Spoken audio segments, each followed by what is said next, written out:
I'm Tom Field. I'm Executive Director of Producer Education for the National Cattlemen's Beef Association. And I'm Craig Morris, Deputy Administrator of the U.S. Department of Agriculture, Agricultural Marketing Service. Craig and I are discussing country of origin labeling today. Craig, as we look to the end of the year and the transition in administrations, when can producers anticipate the cool legislation moving into a final rule status, and will there be lots of changes, or is that yet to be determined between now and the time that the rule is final? Well, as a number of people know, right now we're operating under two different interim final rules for cool, since cool regulates not just beef, but a variety of different covered commodities. In 2004, we published an interim final rule for fish and shellfish, and then on August 1 of this year, we published the interim final rule for the remaining covered commodities, including beef. The administration has stated its intent to finalize both of those interim final rules, or publish one final rule, bringing both of those interim final rules under one regulation. We hope to have that done by the end of this calendar year.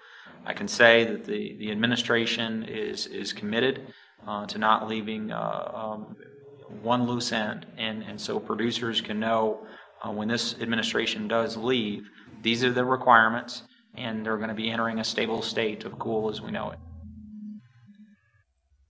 Producers have the opportunity to utilize an affidavit system to provide evidence to packers who produce the covered commodity that, in fact, the cattle are of origin X, Y, or Z.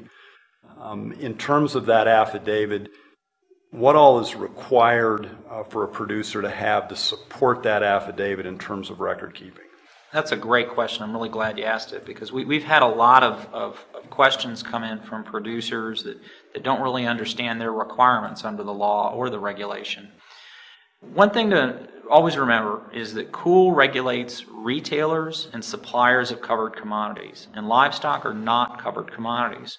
So when USDA talks about the requirements of an affidavit, and affidavits are a provision that was provided for in the statute by Congress, but when we talk about the requirements, the minimum requirements of an affidavit, we're really talking to packers. We're telling a packer what would be required on a piece of paper for them to verify the origin of the meat that they're selling. Obviously, the origin of the meat that packers sell is dictated by where those animals were born, and producers are going to have requirements placed upon them by packers. But going back to where I started, we don't regulate packers with this particular regulation because the law doesn't give us the authority to. So when a packer asks a producer to do something, producers have to comply with those requirements. In terms of what we require of a packer, we require that a producer with first-hand knowledge generates that affidavit, and that affidavit be unique to the transaction of those animals in question.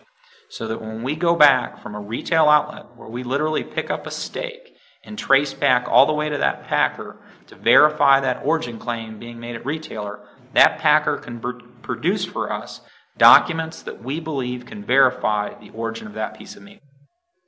There's a lot of discussion about an affidavit being evergreen. In other words, filed once, so long as that producer continues to produce U.S.-only product, that affidavit does not need to be refiled. Could you maybe put the detail around that as to how that evergreen status really works with an affidavit?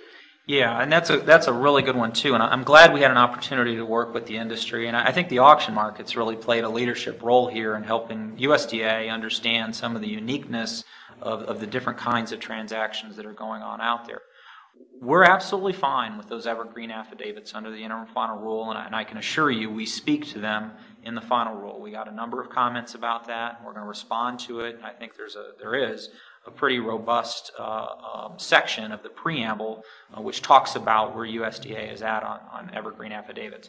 But right now, under the interim final rule, we have said that is absolutely fine that a producer have on file at an auction market or at a packer or at any level that continuous affidavit, as we could call it, where it says all the animals I will sell you are of X origin. Let's just say United States country of origin, that they were born and raised here for you to slaughter them here if you're a packer holding that.